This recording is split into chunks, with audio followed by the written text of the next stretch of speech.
Hello, good afternoon बच्चों।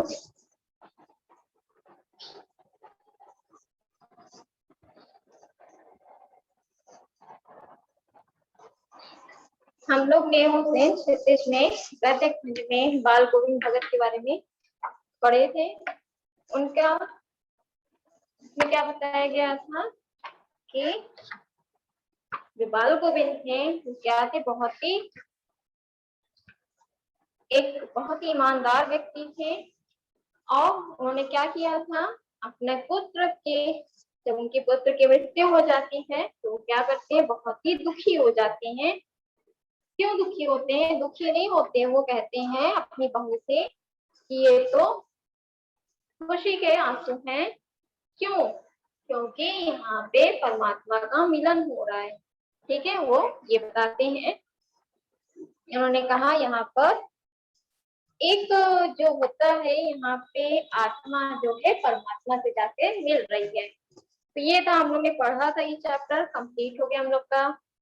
यह राम वृक्ष बेनीपुरी द्वारा लिखा गया चैप्टर है। ठीक है, इतनी चीज क्लियर है सबको। हम चलेते हैं आज इसका क्या के प्रश्न उत्तर देख लेते हैं। ठीक है, प्रश्न उत्तर आपको मिल जाएगा। जैसे यहाँ पे पूछा गया है कि भारत की जो भगत की पुत्र वधु है उन्हें अकेले क्यों नहीं छोड़ना चाहती थी। ठीक है, यहाँ पे पहला क्वेश्चन क्या है कि भगत की जो पुत्र वधु मतलब बहू थी उन्हें अकेले क्यों नहीं छोड़ना चाहती थी। इसका आंसर हो जाएगा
तो यही सब वजह से वो क्या करते थे, खेती बाड़ी में गृहस्थ बाल गंगाधर अपनी किन चारित्रिक विशेषताओं का साधु कहलाते थे। तो यही वजह थी। ठीक है,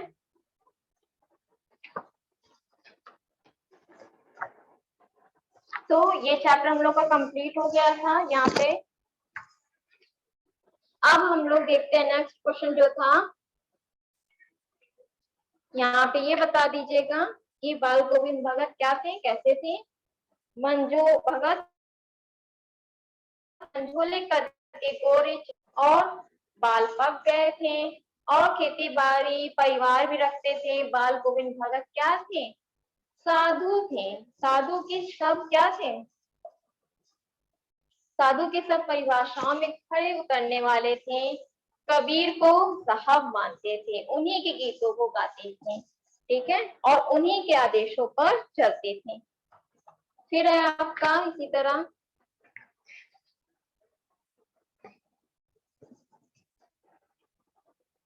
भगत ने अपने बेटे की मृत्यु को अपनी भावनाएं किस तरह व्यक्त की थी। तो किस तरह व्यक्त की थी, अपनी खंजरी से वो गाते थे, गा गा कर अपनी बहू के पास भी जाते थे और अपने दुख को एक गाने में प्रकट किए थे और अपनी बहू से भी कहते हैं कि आज हमें रोने का नहीं। तो इस तरह से आप लोग लिख लीजिएगा, इसको पूरा कर लीजिएगा।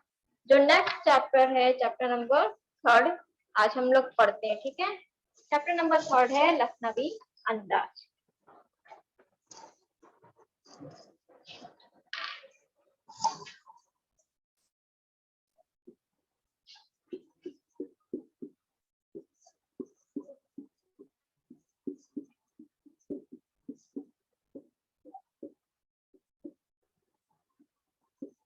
लखनवी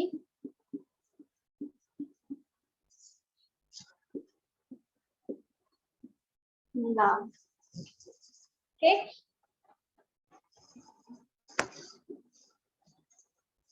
देखो ये किसके द्वारा रचित है, यहाँ लिखा गया है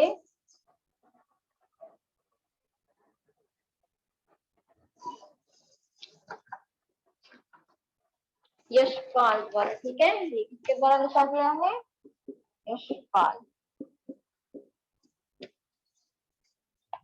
यशपाल का जन्म, पहले इनके बारे में जान लेते हैं। यशपाल का जन्म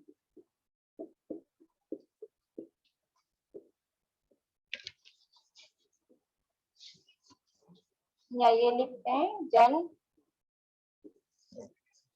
कब हुआ था, सन 1903 में पंजाब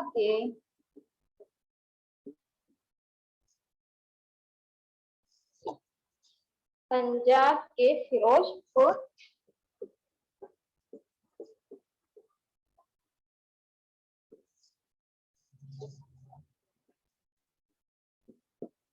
छावनी में। ठीक, इनका यशपाल जी का जन्म कब हुआ था, सन 1903 में पंजाब के फिरोजपुर छावनी में हुआ था। प्रारंभिक शिक्षा कंगड़ा में ग्रहण करने के बाद लाहौर के नेशनल कॉलेज से उन्होंने बीए किया। उन्होंने कहाँ से बीए किया था, लाहौर के नेशनल कॉलेज से। ठीक है, लाहौर के नेशनल कॉलेज से बीए। ठीक, बीए किया। वहां उनका परिचय भगत सिंह और सुखदेव से हुआ। इनका किनसे परिचय हुआ था उस टाइम, भगत सिंह और सुखदेव से हुआ। स्वाधीनता संग्राम की क्रांतिकारी धारा से जुड़ाव के कारण वे जेल भी गए। उनकी मृत्यु सन 1976 में हुई थी। इनकी मृत्यु कब हुई थी, सन 1976 में। मृत्यु सन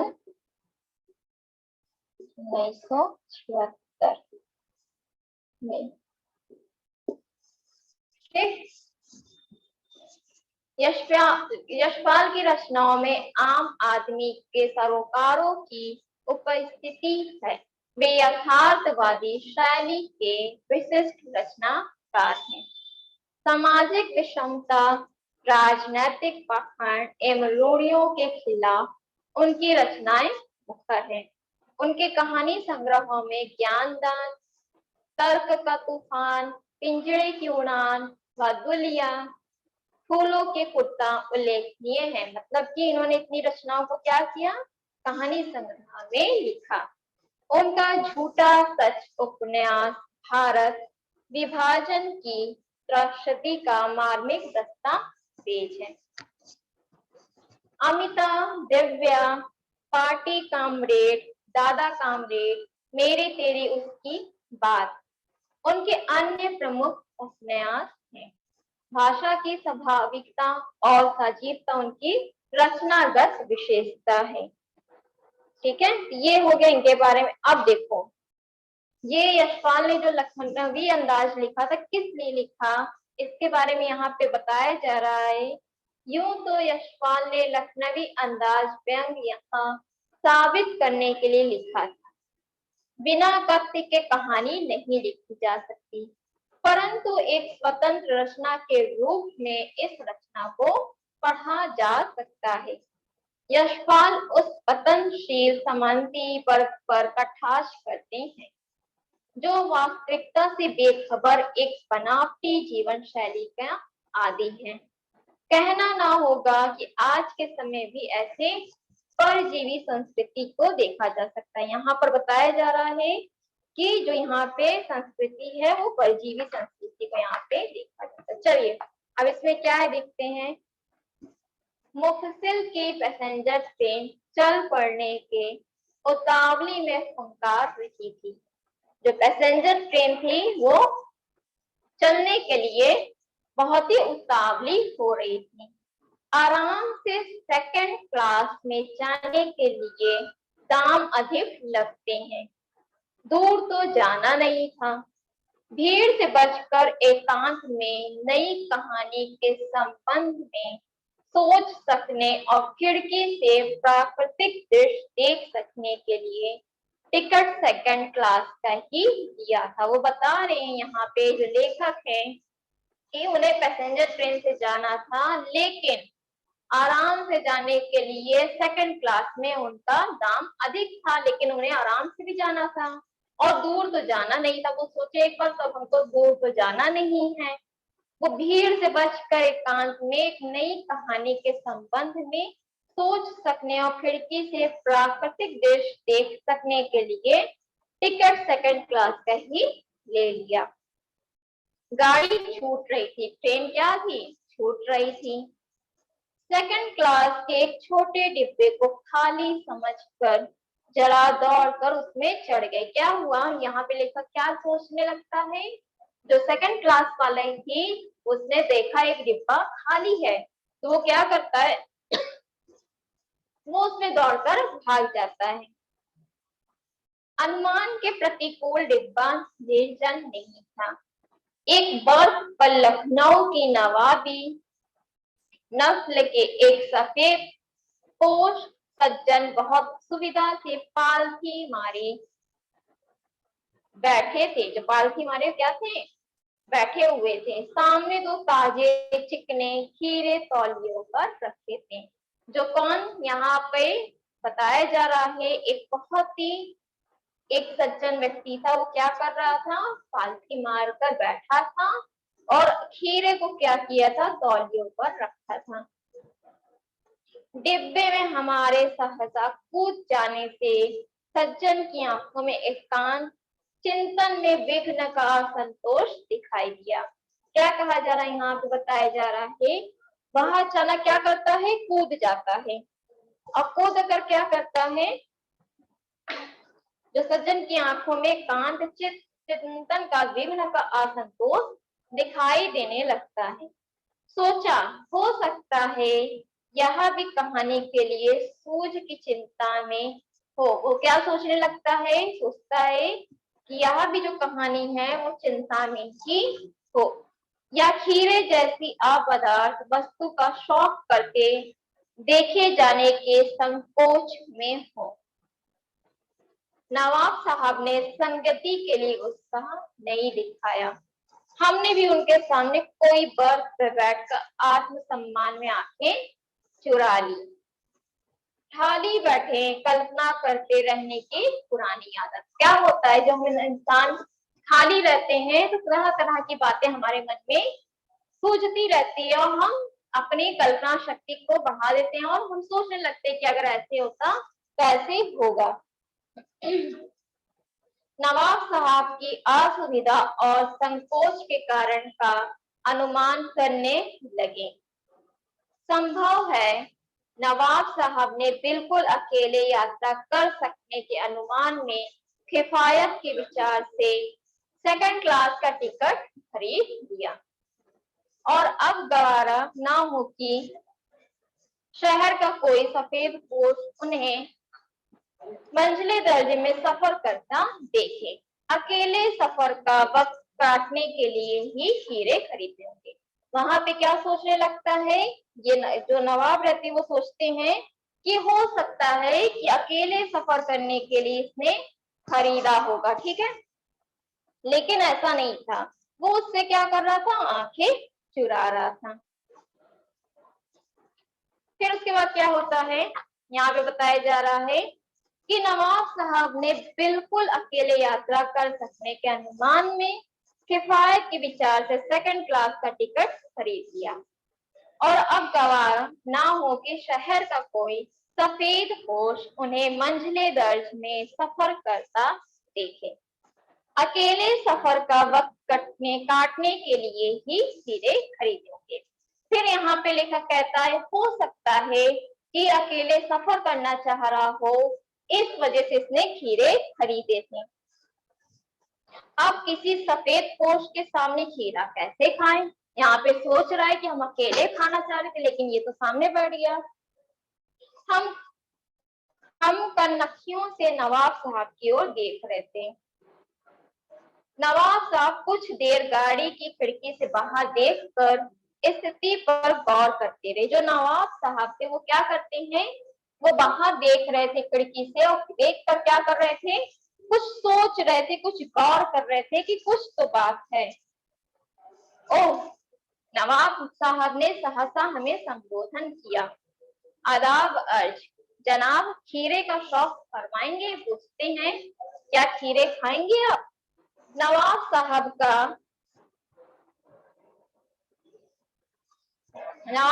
का सहसा भाव परिवर्तन अच्छा नहीं लगा। भाप लिया, आप शराफत का गुमान बनाए रखने के लिए हमें भी मामूली लोगों की हरकत में लथेड़ लेना चाहते हैं। वो क्या कहते हैं, कहा जा रहा है यहाँ पे कि वो भाप लेते तुरंत कि ये शराफत का गुमान बनाए रखने के लिए हमें भी मामूली लोगों की हरकत में लथेड़ लेना चाह रही हैं। जवाब में क्या दिया, शुक्रिया, केवला शौक फरमाए।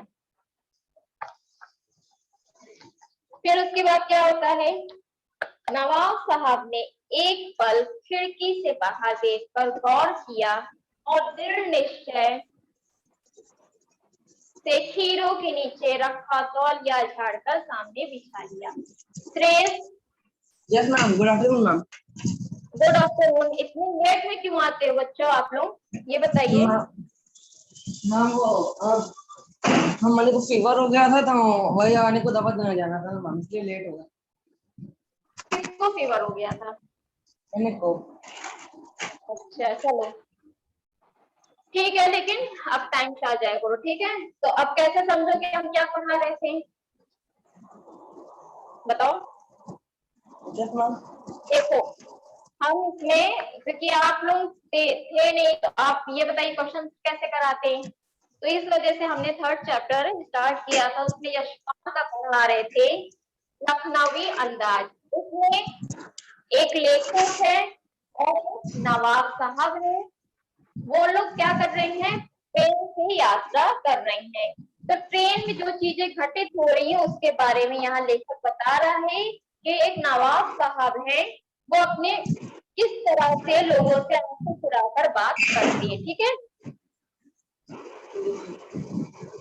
समझ में आ रहा है श्रेष्ठ? Yes ma'am. सुनो, एक देखो चैप्टर नंबर 3 है। Yes ma'am. हम लोग का सेकंड बाल गंगाधर दोनों पूरा हो गया था ना? यस मैम, नेताजी का चश्मा दोनों पूरा हो गया था। अब हमारा चैप्टर नंबर 3 था लखनवी अंदाज। हमने अभी स्टार्ट किया है, बताओ तो हम फिर से रिपीट करें या तुम यूट्यूब पे देख लेना, ठीक है? ठीक है चलो। तो हम जो पढ़ रहे हैं उसको सुनो, शायद समझ में आ जाए पहले क्या पढ़ाए थे। पहले हम बता दिए हैं, यहाँ पे लेखक है, वो यात्रा कर रहा है, पैसेंजर, वो सेकंड क्लास में जाना चाह रहा था, सेकंड क्लास के डिब्बे से वो सफर करना चाह रहा था। जब वो जाता है तो देखता है वहां पे एक व्यक्ति है जो नवाब साहब है, उनके बारे में बता रहा है, ठीक है? चलो पढ़ते हैं। नवाब साहब ने फिर एक पल खिड़की से बाहर देखकर गौर किया और दृढ़ निश्चय से खीरों के नीचे रखा तौलिया झाड़कर सामने बिछा लिया। सीट के नीचे से लोटा उठाकर दोनों खीरों को खिड़की से बाहर धोया। हम लोग भी क्या करते हैं, जब सफर करते हैं तो हम लोग भी खाने पीने की चीजें ले जाते हैं ना, कि रख, अगर गर्मी है तो खीरा रख लिया, ककड़ी रख लिया, पानी रख लिया ना। ठंडी का दिन है तो कोई अच्छी चीज रख लिए। तो ये सफर कर रहे थे, इन्होंने क्या रखा, खीरा रखा। खीरा इसलिए रखा, हो सकता है कि गर्मी का समय हो तो खीरा क्या हमें देता है, पानी हमारे अंदर रहता है, खीरा से एनर्जी रहती है, ठीक है? तो इस वजह से गर्मी नहीं जल्दी लगती है, तो ये खीरा रख के चल रहे थे। तो फिर क्या होता है, अब देखो नवाब साहब और लेखक दोनों आमने सामने बैठे हैं। नवाब साहब ने फिर एक पल खिड़की से बाहर देखकर गौर किया और दृढ़ निश्चय से खीरों के नीचे रखा तौलिया झाड़कर सामने बिछा लिया। सीट के नीचे से लोटा उठाकर दोनों खीरों की खिड़की से बाहर धोया। जो दो खीरा लिया था वो दोनों खीरों को क्या करता है, खिड़की के बाहर धोता है। जेब से चाकू निकाला। अब खीरा काटने के लिए भी चाकू चाहिए होगा कि नहीं? तो जेब मतलब पॉकेट होता है, पॉकेट से क्या करता है, चाकू निकालता है। दोनों खीरों के सिर काटे और उन्हें खोद कर झाग निकाला। क्या हुआ, दोनों खीरों के सर काटता है और उसे गोद कर क्या करता है, झाग निकालता है। फिर खीरों को बहुत क्या करता है,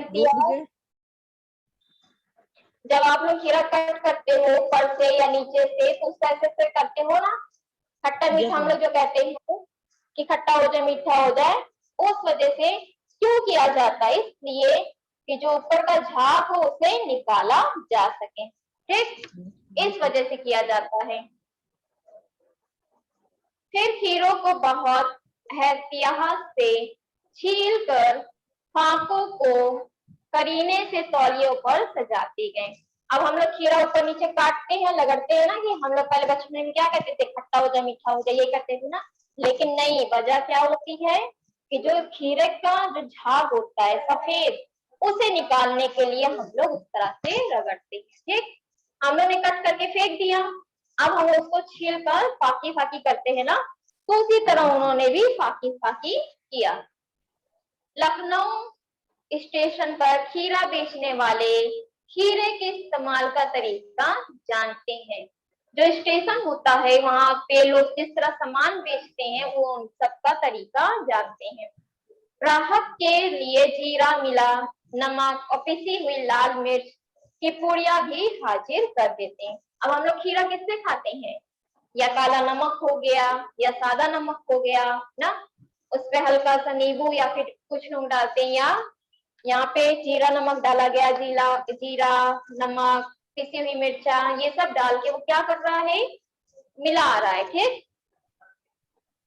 नवाब साहब ने बहुत करीने से खीरे की फाकों पर जीरा मिला, नमक और लाल मिर्च की सुर्खी बुर्क दी, मतलब छिड़क दिया। उनकी प्रत्येक भाव भंगिमा और जबड़ों के स्फुरण से स्पष्ट था कि उस प्रक्रिया में उनका मुख खीरे के रसवादन की कल्पना से पल्लवित हो रहा था। मतलब जब हम लोग कोई चीज खाते हैं और खाने से पहले उस चीज की तैयारी करते हैं तो हमारे मन में क्या, हमारे मुंह में क्या होता है, पानी आने लगता है ना। अब जैसे तुम्हें चाट हम दे और चाट देने से पहले हम उसको अच्छे से बना रहे, तुम नहीं सोचोगे जल्दी से हमें चाट मिल जाए। तो वैसे ही जब खीरे का ये काम कर रहा था तो जो नवाब साहब थे उसके मुंह में मतलब कि बहुत ही कि हम इस चीज को खाएं, रस स्वादन की कल्पना से पल्लवित हो रहा था। हम कनखियों से देखकर सोच रहे थे मियाँ रईस बनते हैं, लेकिन लोगों की नजरों से बच सकने के ख्याल में अपनी असलियत पर उतर आए हैं। नवाब साहब ने फिर एक बार हमारी ओर देख लिया। वल्लाह शौक कीजिए, लखनऊ का बालम खीरा, नमक मिर्च छिड़क दिए जाने से ताजे खीरे के पन्याती फाके देखकर पानी मुंह में जरूर आ रहा था, लेकिन इनकार कर चुके थे। लेकिन लेखक यहाँ पे क्या कर रहा था, इनकार कर चुका था। वो अब कैसे मांगता, अब कोई चीज हम तुम हमसे मांगो और तुम इनकार कर दो तो हम फिर क्यों देंगे तुमको, ये चीज सोच रहा था। फिर आत्मसम्मान निभाना ही उचित समझा। उसने सोचा जब एक बार हमने नहीं कह दिया है तो अब हाँ कहना उचित नहीं है। उत्तर दिया, शुक्रिया, इस वक्त तलब महसूस नहीं हो रही, मैदा भी जरा कमजोर है, केवला शौक फरमाए।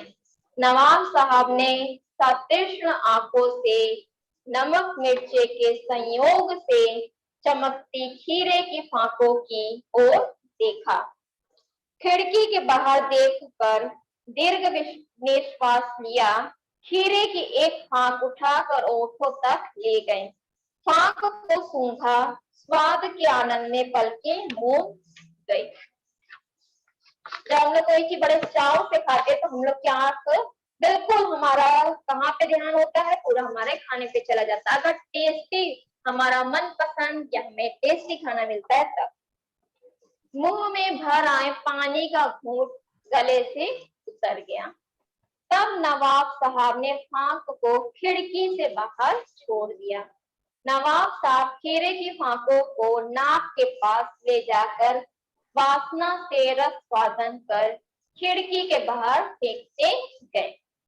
नवाब साहब ने खीरे की सभी फांकों को खिड़की के बाहर फेंक कर तौलियों से हाथ और ओंठ पोंछ लिए और गर्व से गुलाबी आंखों से हमारी ओर देख लिया, मानो कह रहे हो यह है खानदानी रईसों का तरीका।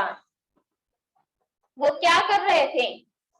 वो खीरे को खा नहीं रहे थे, बस वो नाक के पास ले जाते हैं, वो मतलब उसको वो करते हैं, नाक के पास ले जाकर वासना से रस पाना, मतलब सूंघ कर वो रस का मजा ले रहे थे। और फिर क्या करते हैं, और एक एक इसी तरह करते करते पूरे खीरे के फांकों को वो फेंक देते हैं। और फिर उसके लेखक की तरफ देख के कहते हैं, देखते नहीं है, बोलते नहीं है, लेकिन उनकी आंखें ये बोल रही थी यही होता है रईसों का खाने का तरीका, जो रईस आदमी होते हैं। नवाब साहब खीरे की तैयारी और इस्तेमाल से थककर लेट गए। हमें तस्लीम में सिर खम कर लेना पड़ा। यह है खानदानी तहजीब, नफासत और नजाकत। हम गौर कर रहे थे, खीरा इस्तेमाल करने के इस तरीके को खीरे की सुगंध और स्वाद की कल्पना से संतुष्ट होने का सूक्ष्म नफीस का तरीका जरूर कहा जा सकता है, परंतु क्या ऐसे तरीके से उधर की तृप्ति भी हो सकती है? आप कोई चीज खाओ नहीं, बस सूंघ कर फेंक दो, क्या आप उस चीज को खा लिए? इसका मतलब ये हो गया, यहाँ पे ये बता कहने का है। नवाब साहब की ओर से भरे पेट के ऊंचे डकार का शब्द सुनाई दिया। नवाब साहब ने हमारी ओर देखकर कह दिया, खीरा लजीज होता है लेकिन होता है वकील, नामुराद मैदे पर बोझ डाल देता है। ज्ञान चक्षु खुल गए। पहचाना ये है नई कहानी के लेखक। खीरे की सुगंध और स्वाद की कल्पना से पेट भर जाने का डकार आ सकता है, तो बिना विचार घटना और पात्रों के लेखक की इच्छा मात्र से नई कहानी क्यों नहीं बन सकती? मतलब समझे? Yes ma'am. लास्ट लाइन का मतलब समझे? यस मैम, समझे। बताओ क्या होता है, क्या बताएगा इसमें? मैम जैसे कि अगर हम कोई चीज को सूंघ लें और उसको फेंक दें, तो इसका मतलब ये नहीं होता कि हमने उसको खा लिया। फिर तो, ये तो सही बताया। वही लेखक कह रहे हैं, वही चीज को लेखक बता रहे हैं कि वही चीज को लेखक कह रहे हैं कि किसी भी चीज को सूंघ के फेंक देना, उसका मतलब ये नहीं होता कि उसे खा लिया गया है। हाँ, नहीं, ये चीज तो सही बोले हो, लेकिन क्या है यहाँ पे बताया जा रहा है लास्ट टाइम में कि लेखक कह रहा है यहाँ पे कि इसने खीरे के स्वाद को सिर्फ सूंघा और बस टेस्ट ऐसे सूंघ कर इसने रस सावधान करके फेंक दिया और लेट कर ऐसे डकार ले रहा है, तो मानो ऐसा लग रहा है इसने खीरा खाया हो। यहाँ पे लेखक ये बात कह रहा है ना कि ऐसा लग रहा है कि इसने खीरा खाया है। तो क्या बिना खाए अगर उससे डकार आ सकती है, तो बिना किसी पात्र के, बिना किसी किसके, बिना पात्र के और क्या था, घटना के, और बिना विचार किए क्या हम कहानी नहीं लिख सकते हैं? आप समझे लास्ट हम्म, लाइन में क्या कहा गया यस है मैम, कि जब यस मैम, उसने क्या किया था कि खीरे की सुगंध और स्वाद की कल्पना से पेट पेट भर जाने का डकार आ सकता है, उसने तो सिर्फ कल्पना की ना, और भी किस यस चीज की मैम, कल्पना की, हमने खीरा खा लिया। तो यही चीज कह रहा है कि जब कल्पना की जा सकती है कि हमने खीरा खा लिया, हमारा पेट भर गया और हमें डकार आ गया, तो क्या बिना विचार किए घटना और पात्रों के लेखक के हम इच्छा मात्र नई कहानी नहीं लिख सकते? सिर्फ लेखक यहाँ पे ये बात कहना चाह रहा है। आप समझे? यस मैम, तो कैसी लगी ये वाली स्टोरी? ठीक थी मैम, अच्छी थी, अच्छी ठीक थी। थी ना? लेकिन हाँ, इससे अच्छी बाल गोविंद वाली लगी ना तुमको? मैम वो ज्यादा अच्छी थी, इसमें ज्यादा एंटरटेनमेंट था। हाँ, अपने पुत्र बेटे वधु की और पुत्र मृत्यु, की। अपने बेटे हाँ। की मृत्यु पे नाचने लगे थे। नाचते नहीं है, वो अपने दुख को प्रकट करते हैं, लेकिन किस तरह से? वो अब बड़े लोग हैं, वो समझदार हैं, उनको पता है कि एक दिन हमें मरना है। यहाँ पे किस आत्मा का परमात्मा से मिलन हो रहा था, तो इस वजह से वो नाच रहे थे पंजरी बजाकर। ठीक। यस मैम, यस मैम, चलो, तो इसका जो शब्दार्थ है वो हम नेक्स्ट क्लास में तुमको लिखवा देंगे, ठीक है? Yes ma'am. समझ गए? और एक बात और, ये बताओ फर्स्ट सेकंड चैप्टर का प्रश्न उत्तर कौन से कर रहे हो? वेदांतु से मिल रहा है? मिल जाता है मैम, उसमें सभी कुछ मिल जाता है। ठीक है, तो उस पे काव्य और गद्य का हो गया होगा, यस मैम। और भावार्थ वाला किए हो काव्य का? नो मैम, ये अभी नहीं किए हैं। चलो, यही हम नेक्स्ट क्लास में हम यही करवाएंगे, ठीक है? भावार्थ वाला यस मैम, हम लिखवा बहुत देंगे वाला। बोर्ड पे, तुम करना, क्योंकि क्वेश्चन आंसर तो तुम्हें सब मिल जाएगा, फर्स्ट सेकंड चैप्टर का, काव्य का भी गद्य का भी, तो यस उसको मैम, तो तुम कर लो, ठीक है? रही बात उसकी अर्थ की, भावार्थ की, हम उसको बोर्ड पे लिखवा देंगे, ठीक है? चलिए, यस मैम। क्वेश्चन आंसर हमें लिखवाने की जरूरत तो नहीं है। नो मैम, नो मैम, कर लेंगे। वो नहीं समझ में आएगा वो हमसे पूछ लेना, ठीक है? Yes ma'am. और कुछ पूछना है पूछ लो। No ma'am. चलो, थैंक यू क्लास। मैम आज किसी क्लास हुई थी मैम पहली? पहले इंग्लिश की हुई थी। मैम मैम मैं कर नहीं पाया था ना, उनकी फीवर आ गया था तो ज्यादा आ गया था, अच्छा, दवा कल देना की? ज्यादा आ गया। कल तो किए थे कल मैम, की? कल सारी क्लास किए थे। यस मैम, सारी चलो, किए थे। पहली उनकी थी, श्वेता मैम की थी, सर की थी। ठीक है। यस मैम, चलो फिर कल कल कल मेरी नहीं रहेगी क्लास, यस मैम, लेकिन क्लास तुम लोग टाइम से आ जाए तो यस मैम, क्लास, ठीक? चलो, thank you, yes ma'am, bye bye. Yes ma'am.